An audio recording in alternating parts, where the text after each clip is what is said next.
오늘 말씀은 7교회 중 4번째로 보낸 두아디라 교회에 보내는 편지에 관해서 은혜를 나누겠습니다. 성경에서 7이라는 숫자는 7이라는 숫자는 꼭 7교회뿐만 아니라 완전수기 때문에 모든 교회에 보내는 편지로 우리가 받으면 됩니다. 우리 금호사랑교회도 하나님이 주시는 음성으로 들으시기를 바랍니다. 두아디라 지역은 소아시아의 작은 도시로 상업과 산업이 활발했고 특히 직물 생산과 금속 세공으로 유명했습니다. 이 도시는 또 우상 숭배가 가득한데 제우스의 아들 아폴로는 태양의 신으로 빛과 예술 또 치유와 예언 등을 관장하는 다재다능한 신으로 알려져 있습니다. 두아디라에서 신앙생활하는 것은 그래서 환경이 좋지 않기 때문에 어렵고 힘들었을 것입니다. 그 지역에서도 로마 황제의 숭배를 강요받았고 거부하면 경제적인 불이익과 박해가 따랐던 지역도 두아디라 지역입니다. 예수님은 두아디라 교회에 이렇게 나타납니다. 18절 볼까요? 두아디라 교회 사자에게 편지하라. 그 눈이 불꽃 같고 그 발이 빛난 주석과 같은 하나님의 아들이 이르시되. 이렇게 두 눈이 불꽃같이 우리를 지켜보고 있다. 또 그 발이 빛난 주석과 같은 하나님의 아들이라 라고 표현한 것은 그 당시에 아폴로 태양신이 너희들의 생명과 미래를 보장해 주는 것이 아니라 하나님의 아들이신 예수 그리스도께서 불꽃 같은 눈으로 세상을 다 주관하고 있으며 하나님이 통치하고 있다 하는 것을 보여주고 있는 것입니다. 그래서 18절은 수신자와 발신자를 언급하는데 요한계시록 안에서 유일하게 예수님을 하나님의 아들이라고 표현하는 그곳이 바로 두아디라 교회에서 표현하고 있습니다. 이는 두아디라 지역의 수호신 아폴로가 하나님의 아들이라고 불리웠지만 그것과 대조적으로 진짜 하나님의 아들은 누구다? 하나님의 아들은 오직 눈이 불꽃 같고 그 발이 빛난 주석과 같은 예수님이 하나님의 아들이다라고 이렇게 편지에 쓰고 있는 것입니다. 또한 그들은 칭찬을 받았지만 책망도 함께 받았습니다. 두아디라 교회는 자칭 선지자라고 하는 이세벨의 교훈으로 위기에 처한 교회입니다. 마치 그 교회가 신천지처럼 그 이단 전개에 넘어가기 직전에 있는 그러한 교회에 편지를 쓰는 것입니다. 또 두아디라 교회는 경제적 풍요와 교회 성장을 목적으로 해서 막 추구하며 성장시키다가 오히려 영적인 분별력을 잃어버렸어요. 그래서 그 어떤 사람이 들어와도 다 용납을 한 거죠. 우상 숭배자가 들어와도 용납을 하고 니골라당 또 발람 선지자에게 영향을 받은 이런 사람들이 그 교회가 성장하는 틈을 타서 교회 사람들이 웅성웅성 모여있는 틈을 타서 그러한 미혹이 들어왔던 교회입니다. 그래서 첫 번째는 두아디라 교회를 향한 칭찬과 책망. 우리도 칭찬을 받을 때 주님은 어떠한 부분을 칭찬하는가 보고 우리도 그걸 칭찬받으시기 바랍니다. 두아디라는 다른 교회들에 비해서 많이 알려져 있지 않지만 그 지역이 산업이 중심지였고 굉장히 발달했어요. 주석을 재련하여 로마 군대의 철모를 제작하거나 또 주화를 만드는 그 재료도 그곳에서 나오기도 했습니다. 또한 각종 섬유 산업의 중심지였습니다. 그러니까 그 지역도 잘 사는 지역이에요. 사는 데는 잘 사는 지역인데 그런데 이 산업을 누가 돌봐준다? 아폴로 신이 돌봐주고 있다라는 그런 우상 숭배가 만연되어 있죠. 19절은 두아디라 교회를 향한 주님의 칭찬입니다. 어떤 칭찬을 받으셨을까요? 다 같이 시작. 내가 내 사업과 사랑과 믿음과 섬김과 인내를 아노니 내 나중 행위가 처음 것보다 많도다. 자, 그 교회는 그들이 하는 사업도 열심히 성실하게 사업도 잘했어요. 또한 사랑도 충만하고 또 믿음도 있고 섬김도 잘했고 또 오래 참고 인내도 잘했습니다. 그러니까 여러분들이 사랑과 믿음과 사업은 열심히 했다는 거죠. 여러분 또 사역도 열심히 하고 사랑하고 믿음을 가지고 섬기고 인내한 것을 주님은 칭찬하죠. 칭찬해요. 그런데 그렇게 섬기는 행위가 처음 행위로 끝났어요? 나중이 더 좋았어요? 우리 신앙은 처음에 막 열정적으로 하다가 나중에 식어지는 경우, 용두사미처럼 식어지는 경우가 많은데, 이 교회는 특별히 이렇게 열정도 많고 점점점 믿음이 좋아진 거죠. 사랑도 넘치고 인과 인내도 풍성한 교회. 점점점 사람들이 더 열정적으로 섬기고 열정적으로 전도하고 열정적으로 사역하고 이러한 일들을 하나님 칭찬하는 거예요. 여러분들도 처음 교회 다닐 때보다 지금 더 좋아져야 돼. 뒤로 물러가 있어야 돼요. 더 좋아야 돼요. 더 열정이 넘쳐야 돼요. 더 섬기고 더 인내하고, 그래서 더 성숙해져야 우리 주님은 칭찬을 해 주시는 것입니다. 그래서 우리는 뒤로 물러가면 안 돼요. 처음에는 막 열심히 하는 것 같은데 어느 날 보면 사라졌어요. 혼자 다 모든 거 할 것 같은데 보면 나중에 없어. 자, 히브리서 10장 38절 볼까요? 시작. 이는 믿음으로 말미암아 살리라. 또한 뒤로 물러가면 내 마음이 그를 기뻐하지 아니하리라 하셨습니다. 뒤로 물러가 침륜에 빠지면, 뒤로 물러가서 침체되어 있으면 우리 주님은 너무나 안타까워하는 거죠. 그래서 첫사랑을 잃어버리면 이렇게 되죠. 뒤로 물러가 버려요.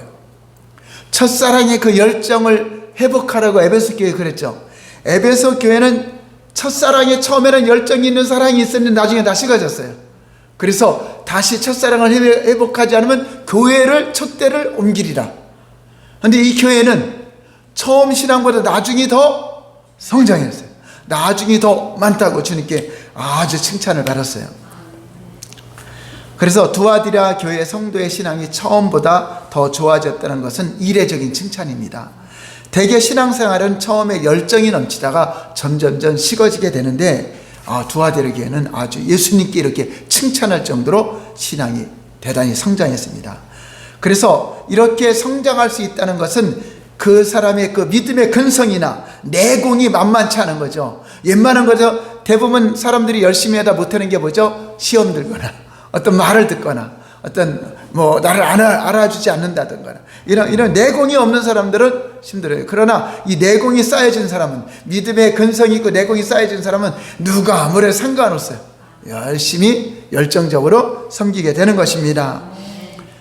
그래서 두아디라 교회는 말씀에 든든히 세워져서 믿음이 계속적으로 성장하고, 이렇게 든든히 점점 나아지려면 말씀으로 교육을 잘 받아야 돼요. 성경 공부도 하고 또 가르치는 말씀도 잘 들어야 성장을 해서 성숙한 신앙이 되면은 날마다 나를 알아주길 바라는 것이 아니라 이제 내가 딴 사람을 돌봐주죠. 다른 사람들을 섬겨주고 또 허물이는 사람은 인내하고 감싸주게 되는 것입니다. 자, 그런데 이렇게 열심히 신앙도 성장하는 반면에 교회도 막 성장합니다. 열심히 성장하는 이면에 악한 영들이 들어왔어요. 거짓 선지자들이 미혹을 하기 시작합니다. 20절 21절 볼까요? 자, 시작. 그러나 내게 책망할 일이 있노라. 자신 선지를 하는 여자 이세벨을 내가 영납함이니 그가 내 종들을 가르쳐 깨어 행음하게 하고 우상의 재물을 먹게 하도다. 21절 보면 시작. 또 내가 그에게 회개할 기회를 주었을 때 자기의 음행을 회개하고자 하지 아니하는다. 하나님은 이렇게 잘못된 거짓 선지자를 회개하기를 원하지만 이 회개를 안 해. 근데 두아디라 교회는 핍박을 받았다는 이야기가 없어. 다른 교회는 많은 박해 속에서도 너희가 인내했다, 또 죽이는 가운데 순교했을 때도 너희가 믿음을 지켰다 했는데 이 교회는 그러한 박해는 없었어요. 자, 박해가 없이 편안하다 하면서 막 성장하니까 뭐가 오죠? 내적으로 무너뜨리는 거죠. 스스로 무너지게 하는 거. 그래서 사탄이 공동체를 공격할 때 직접적인 박해나 이것도 하지만 이것이 안 될 때는 어떻게 하죠? 유혹의 미끼를 던지죠.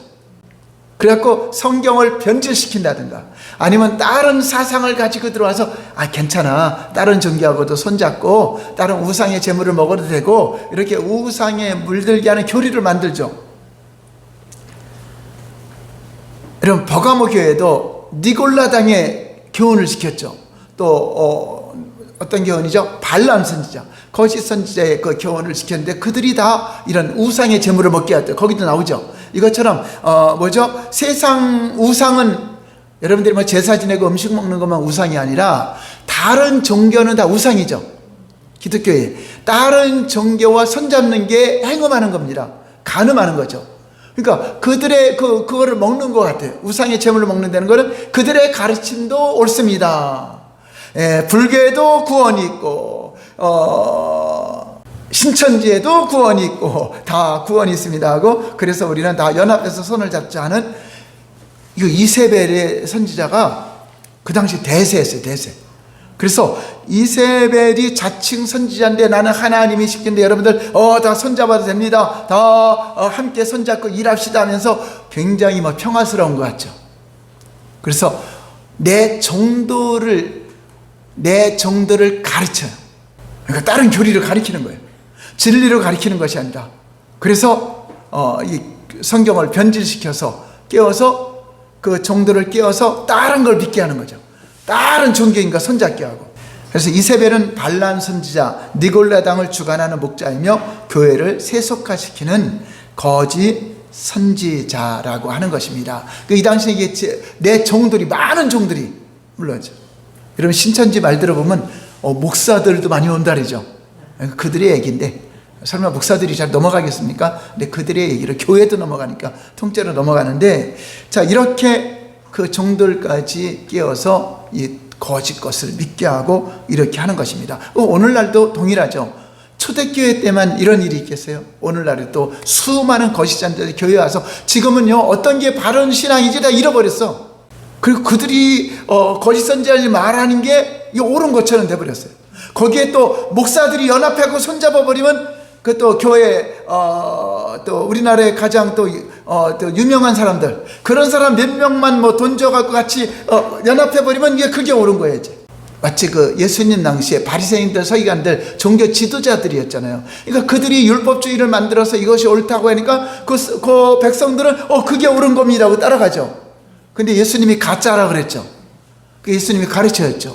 이와 같이 요한계시록에도 이렇게 편지를 통해서 이세벨은 가짜다, 자칭 선지자다, 여기도 써있죠. 자칭 선지자. 자, 그래서 그들의 말을 안 들으면 내 믿음이 잘못된 건가? 그렇죠. 많은 사람은 주의 종들이 다 거기에 물들어가면 내 믿음이 잘못된 거 해갖고 오히려 억울한 일 당하기도 하고, 이건 우리가 가짜인 것 같고 그들이 진짜인 것 같고 이렇게 돼버리죠. 그래서 바르게 진리를 가르치는 목사들은 오히려 그건 잘못된 거야 하고 내 말을 들어야 옳은 거다 하고 이렇게 가르치죠. 그래서 행음한다는 것은, 내 정도를 가르쳐 깨어서 행음하게 한다는 것은 육체적인 죄를 짓는 것도 음행이지만 영적인 행음이죠. 이 성경은 거의 영적인 문제죠. 영적인 행음은 뭐죠? 참된 진리가 아닌 다른 것을 가르치는 자들과 연합한다는 거예요. 그들과 손을 잡는다는 것입니다. 거짓 종교와 교제하고 다 인정해 주자. 동성애도 인정해 주자. 다른 종교에도 구원이 있다고 인정해 주자. 그래서 오늘날 종교다원주의가 나온 거잖아요. 다른 데도 구원이 있다고. 이렇게 거짓 종교 지도자들과 니골라당과 또 발람 선지자들과 다 모든 걸 연합해서 이렇게 하나가 되는 거죠. 그래서 말세의 성경을 보면은요, 거룩한 곳에 멸망에 가증한 자가 선 것을 보면 그때가 마지막 때다. 거룩한 곳이 어디예요? 하나님의 제단이죠. 거기에 이방 종교인들하고 손잡고 있는 게 뭐예요? 멸망에 가증한 자들이 섰잖아요. 그거를 인정하는 시대. 그럼 이제 시대 끝날 때가 된 거죠. 이런 시대가 오고 있다는 것입니다. 그래서 우리는 영적인 간음을 하지 말아야 돼요. 이게 더 중요해요. 여러분들 도덕적으로 바르게 살고 암사하는 것보다도 영적으로 여러분들 확실하게 오직 외길만 가는 거예요. 많은 사람들이 놀리는 남산에 가는 길이 한 코스만 있어요? 여러 코스가 있어요? A 코스, B 코스, C 코스 막 10개도 넘죠. 자, 코스는 들려도 어디서 만나다? 정상이죠. 그러니까 불교도 있고 무주교도 있고 다 있어도 결국은 이 정상에서 만난다, 천국에서 만난다 하기 때문에 이 종교다원주의를 인정해 주는 거잖아요. 근데 주님은 뭐라 했어? 누구만 길이라 그랬어요? 예수님만이 길이요. 나로 말미암지 않고는 아버지께로 갈 수 있다 없다? 다른 길로는 구원이 있다 없다? 여러분 이거 확실히 하셔야 돼요. 자 볼까요? 고린도서 6장 14절부터. 너희는 믿지 않는 자와 멍에를 함께 매지 말라. 의와 불법이 어찌 함께하며 빛과 어둠이 어찌 사귀며 그리스도와 벨리알이 어찌 조화되며 믿는 자와 믿지 않는 자가 어찌 상관하며 하나님의 성전과 우상이 어찌 일치가 되리요. 우리는 살아계신 하나님의 성전이라. 이와 같이 하나님께서 이르시되 내가 그들 가운데 거하며 두루 행하여 나는 그들의 하나님이 되고 그들은 나의 백성이 되리라. 그러므로 너희는 그들 중에서 나와서 따로 있고 부정한 것을 만지지 말라. 내가 너희를 영접하여 너희에게 아버지가 되고 너희는 내게 자녀가 되리라. 전능하신 주의 말씀이니라 하셨느니라. 하나님의 성전인 우리는 따로 있어야 돼요. 거룩. 그래서 구별이잖아요. 구별. 거룩. 그들과 손잡고 있으면 안 돼요. 그 영적인 간음이야. 영적인 음행이야. 그래서 우리는 그런 미혹을 받지 않아야 돼요. 오직 여러분들이 어떤 말을 듣더라도 내가 믿는 예수 그리스도 그분만이 길이요 진리요 생명입니다. 이것을 변질시켜서 다른 어떠한 미혹과 유혹이 있더라도 거기에 넘어가면 안 돼요. 종교라고 다른 거 어떤 여러분들이 듣기 좋은 말하고 여러분 관심사 있는 말을 이 거짓 선지자들은 여러분들이 어떤 귀에 듣기 좋은 말, 영적인 게 아니라 세상적으로 이 말을 하면 이 사람이 좋아할 거, 저 말하면 좋아할 거, 이거 해서 그 사탄은요 그거 알아요. 여기 모인 사람들이 뭘 좋아하는가, 그것을 말을 해서 그런 쪽으로 따라가는 거예요. 이 사탄은요 얼마나 우리의 마음대로 알아갖고 그 말을 하게 하죠. 여러분들의 관심사, 정치적인 관심사, 뭐의 관심사, 경제적인 관심사, 그러니까 진리에 떠나도 그냥 옳습니다고 막 따라가는 거죠. 자기하고 관심사가 맞다고. 기독교는요 세상적인 관심사로 가야 돼요, 말씀으로 가야 돼요? 네, 말씀으로. 아니어야 할 줄 알아야 돼요. 그런데 진리를 모르면 그냥 따라가요. 그래서 자칭 선지라고 하는 이세벨은 악성 바이러스 같이 교회 안에 들어오면 그냥 점점 물들게 해요. 그게 옳은 것처럼 만드는 거죠.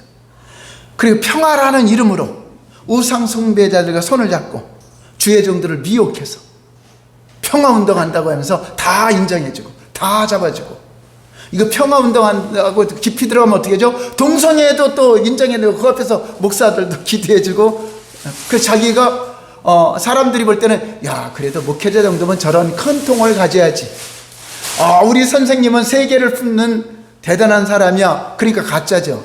세계를 품는 사람이래야 돼, 진리를 말하는 사람이 돼요. 오직 한 사람이 듣더라도 진리를 말해야 되는 것입니다.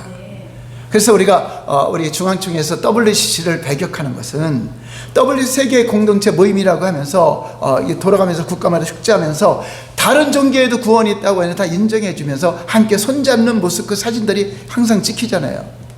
이것이 이세벨의 우상의 재물을 먹게 하는 영적인 행음이라고 하는 것입니다. 여러분, 구약에 이세벨이 등장하는 아합 시대로 돌아가면 그 영향력을 쉽게 짐작할 수 있잖아요. 그래서 주님의 경고와 약속입니다. 경고해 줍니다. 회개를 촉구하죠. 이세벨에게 영향을 받은 사람들은, 그 당시에 영향받은 사람들은 잘못된 줄 모르겠죠. 그게 옳은지 알고 이게 요즘의 대세야, 이 선지자가 대세야, 유튜브에도 이 선지자가 대세야, 이 목사가 대세야 하고 이게 따르는 사람들 있죠. 근데 예수님이 진리로 편지를 해주니까 분별을 하게 되죠. 오늘 저와 여러분들에게도 오늘 편지를 준 거예요. 이런 우리나라에 없겠어요? 얼마나 많아요, 얼마나. 이런 말씀을 모르고 들으면은 분별 못하면 그냥 그게 옳은 거죠. 오히려 그 사람 말을 안 들으면 우리 교회가 잘못된 거예요. 하나님 말씀에서 벗어나야 잘못된 거지, 내 말을 안 듣고, 이거 그 사람 가짜들이에요. 100%. 내 말을 들어야 옳다 하는 건 100% 가짜야. 성경에 그 말이 없잖아요. 예수님 말씀을 들어야 진짜죠. 자, 그런데 그게 대세라고, 그게 마치 옳은 것처럼 말하죠. 큰 교회 목사가 말하면 진리고 작은 교회 목사가 말하면 비진리인가? 이런 큰 교회 목사가 말한다고 옳은 게 아니잖아요. 바리새인들이 말한다고 옳은 게 다 가짜였잖아요. 예수님 말씀이 옳은 겁니다. 할렐루야. 22절 볼까요? 시작. 볼지어다 내가 그를 침상에 던질 터예요. 또 그와 더불어 간음하는 자들도 만일 그 행위를 회개하지 아니하면 큰 환난 가운데 던지고, 회개하지 않으면 어디에 던진다고요? 큰 환난 가운데 던진다. 지금은 잠시 그게 대세인 것 같지만 환난이 올 수밖에 없어요. 어려움이 올 수밖에 없어요. 그건 성경이 말하는 거잖아요. 내가 진리에서 벗어나서 잘못된 이단이나 잘못된 걸 따라가면 잠깐은 좋은 것 같지만 진짜야 가짜야. 가짜니까 위기가 와요. 올까 안 올까? 안 오는 게 있어. 기적이죠. 가짜한테 갔다가 여러분 환난이 안 오는 게 기적입니다. 근데 환난이 안 오는 게 기적이 아니라 그건 또 저주야. 그게 멸망하니까. 환난이 오면 깨닫기라도 되죠. 환난이 오면 해결을 하죠. 근데 여러분들이 잘못 살았는데도 환난이 오면 그건 저주입니다. 환난이 왔을 때 그 주님을 생각하고 회개할 기회가 있죠. 여러분 인생사가 잘 형통화되면 교회를 사는 누가 있어요? 그래서 인생사에는 환난도 있고 어려움도 있고 기도 제목도 있고, 그래서 또 회개하고 돌아오고 하는 거죠. 이렇게 환난의 때에 들어가면은 사람들은 내가 잘못된 믿음을 가졌구나 하는 것을 깨닫는 사람도 있지만, 결국 못 깨닫는 사람은 죽어도 회개 안 하고 죽어요. 그게 문제죠. 그러니까 두아디라 교회가 왜 이렇게 이세벨의 그 자칭 이세벨의 그 영향을 받았을까? 자, 그것은 경제적인 동기 때문입니다. 왜냐? 그 당시에 이세벨과 이런 그 같이 연합된 그 말을 안 들으면 직장 생활하기 힘들었어요. 오히려 경제적 불이익이 왔어요. 자기 말을 들어야 돼. 안 들으면 그냥 죽일 수도 있고 할 정도로 이렇게 대단한 권세를 가진 자였습니다. 자, 23절 볼까요? 또 어떻게 하는가? 시작. 또 내가 사망으로 그의 자녀를 죽이리니 모든 교회가 나는 사람의 뜻과 마음을 살피는 자인 줄 알지라. 내가 너희 각 사람의 행위대로 갚아. 네, 환난뿐만 아니라 결국은 죽인다. 죽음이라는 것이 이 최고의 형벌이잖아요. 육체 환난 중에 죽음이. 결국은 왜 죽었는지도 모르고 죽어요. 그래서 모든 교회가 하나님은 겉으로만 보는 것이 아니라 중심을 살피고 여기에 이세벨의 교훈에 들어갔는가 안 들어갔는가 보시고 역사하신다는 거잖아요. 하나님의 눈은 속일 수 있어요, 없어요? 없습니다. 그러므로 두아디라 교회는 지속적으로 이세벨의 죄에 참여할지, 회개하고 이제 이세벨의 사상이 물든 사람을 내쫓던가 내가 나오던가 둘 중에 하나겠죠. 이렇게 편지를 받고도 회개하지 않으면 어떻게 되죠? 사망으로. 이세벨이 어떻게 됐죠? 결국 안 돌이켜서 어떻게 했어요? 다 죽어버리죠. 아홉도 죽고 이세벨도 죽어갖고 그 개들에게 던져지고 새들에게 완전히 저주받고 죽었잖아요. 그러나 이세벨이 당한 결말과 똑같이 사망으로 이렇게 한다는 것입니다. 예수님은 공동체가 신앙적 성장을 이뤄가는데 그 중요한 것은 바른 진리 안에서 성장이 더디더라도 바른 진리로 가야 되는데, 그냥 믿음들이 좋았고 막 성장하는 과정에 이세벨의 교훈이 몰래 들어온 거죠. 그래서 그들과 연합한 자들을 주님의 편지를 보니까 이거는 사탄과 교제를 하는 것이요 우상의 재물을 먹는 것이라는 걸 그때서 깨닫게 됩니다. 자, 그런데 회개하지 않는 사람들은 이미 어쩔 수 없죠. 회개하지 않는데 뭐 주님의 편지까지 줬는데도 회개하자면 어쩔 수 없죠. 그런데 남은 자들이 있죠. 미혹되지 않고 대세를 따르지 않고 나는 오직 주의 말씀만 믿겠습니다. 자, 이렇게 따르는 사람들은 깨어 있어야 되잖아요. 성령의 음성을 들어야 되잖아요. 자, 볼까요? 이들에게는 어떻게 말하는가? 거기 물들지 않는 자들 24절 시작. 두아디리 남아있어 이 교훈을 받지 아니하고 소위 사탄의 깊은 것을 알지 못하는 너희에게 말하느니 다른 짐으로 너에게 채울 것은 이세벨의 교훈을 받지 않고 니골라당의 교훈을 받지 않고 발람 선지의 교훈을 받지 않고 소위 사탄의 깊은 곳에 내가 들어가 보지 않고 잘 믿음으로 지킨 자들에게 내가 이거 알아 저거 알아 다른 짐을 지지 않겠다. 잘하고 있다는 것입니다. 다른 것으로 또 짐을 지어서 너희는 이렇게 하라 그러진 않겠다. 그래서 사도행전 15장에 보면 예루살렘 교회가 회의를 합니다. 이방인들이 개종해서 주님께 왔는데 율법에 대해서 모르잖아요. 안 지켰기 때문에. 그래서 돼지고기도 먹고 먹지만 이런 것도 하니까 요긴한 것만 지키게 하고 그들에게 무거운 짐을 지지 말자. 그래서 요긴한 게 뭐죠? 음행과 피와 목매어 죽인 것, 우상의 제물, 피와 우상의 제물, 목매어 죽인 것, 이것을 멀리하라 하는 거죠. 우상의 제물도 다 행운과 같은 거죠. 음행도 같은 거고. 자, 그래서 남은 자들에게 필요한 것은 이제 믿음으로 이세벨의 교훈을, 미혹을 이기는 겁니다. 자, 25절 시작. 다만 너에게 있는 것을 내가 올 때까지 굳게 잡으라. 너희들이 넘어가지 않았다면, 그 교훈을 받지 않았다면 너희들이 갖고 있는 거, 그 믿음, 내가 칭찬한 믿음, 그거를 끝까지 지켜라. 근데 어떤 사람은 한 번 구원은 영원한 구원이다 한다면은 끝까지 지킬 필요가 뭐 있어요? 그냥 구원 받았다면. 근데 변질될 수 있다 없다, 믿음에서 떠날 수 있다 없다, 있다는 것을 보여주고 있잖아요. 그러니까 너희가 지금 갖고 있는 거 끝까지 지켜서 끝까지 믿음을 지키고 이겨라. 이기는 자에게 내가 상을 줄 것이고 이기는 자에게 내가 너에게 선물을 줄 것이라고 약속을 하고 있는 것입니다. 그래서 약속의 유업을 받기 위해서는 반드시 이세벨이 미혹하는 우상에 물드는 죄악을 이기고 극복해야 돼요. 6절 27절 볼까요? 시작.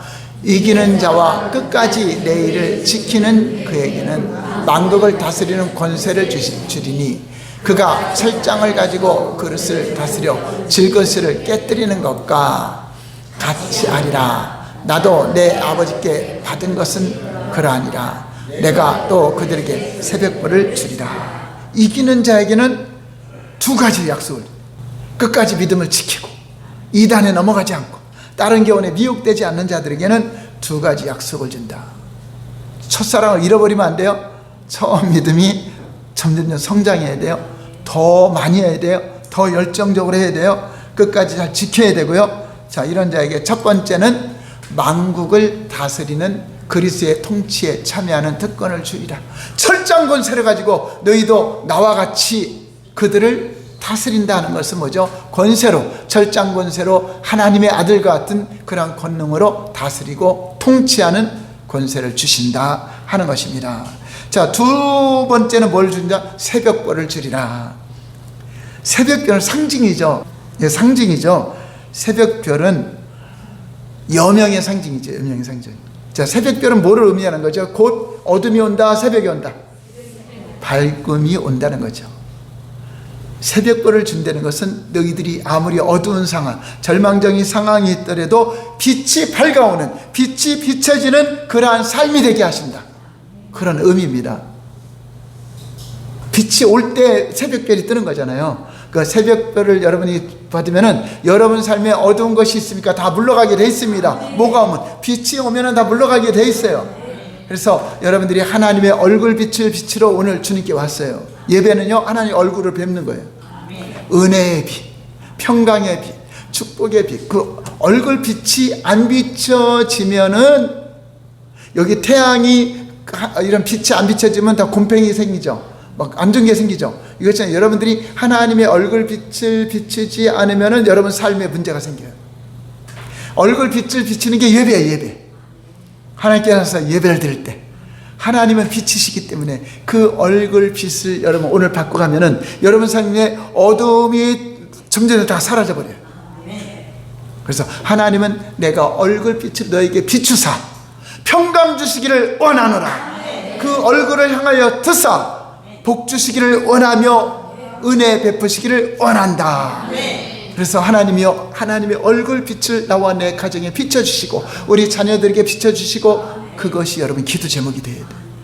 근데 새벽별을 준다. 여러분 믿음을 잘 지키고 끝까지 지키는 자에게 새벽별을 준다는 것은 여러분에게 이제 광명의 빛, 여러분 가정에 빛이 비춰질 것이고 어둠은 물러갈 것이요 터널도 물러갈 것이요 다 흑암이 물러가게 될 것을 약속하고 있는 것입니다. 진리를 떠난 자신의 열정과 열심은 잘못된 것입니다. 그래서 잠언 19장 2절 말씀을 인생의 좌우명으로 가져야 돼요. 시작. 지식 없는 소원은 선하지 못하고 발이 급한 사람은 잘못 간다. 지식이 뭐죠? 참 진리. 참 진리가 없는 그 진리에서 벗어난 소원, 열정. 진리에서 벗어난 열정은 선하다, 선하지 못하다. 이거 악한 겁니다. 진리만이 선한 것입니다. 그래서 지식 없이 열심히 진리에서 벗어난 열심 내지 마세요. 오히려 차라리 진리가 분별이 안 되면 멈추세요. 멈춰야 돼. 하나님 뜻이 아니면 멈추셔야 돼. 아무리 열심히 해도 그건 선하지 못하다고 하는 것입니다. 발이 급하게 한 사람은 잘못된 지식이 되면 결국은 천국이야 지옥이야. 그러니까 여러분 지식을 아는 것이 더 중요하다. 진리로 분별하는 게 중요하다. 교회 와도 여러분 열정적인 찬양과 예배도 굉장히 중요하지만 잘못된 진리를 가지고 있으면서 하는 건 다 소용이 없어요. 안 받아요. 그래서 말씀을 바르게 전해주는가, 말씀을 바르게 내가 갖고 있는가를 알고 거기서 열정을 가져야죠. 그러니까 여러분들 참된 진리 안에서 영적 분별력을 가지시고 두아디라 교회에 주님이 주시는 그런 이세벨의 교훈, 발람 선지자의 교훈, 니골라당의 교훈, 초대교뿐만 아니라 오늘날은 더 많이 있어요. 잘 분별하시고 참된 진리에 열정을 가지시고 믿음을 가지시고 섬김을 가지시고 인내하셔서 하나님으로 다 칭찬받는 우리 모두가 되시기를 예수님 이름으로 축원합니다. 기도하겠습니다.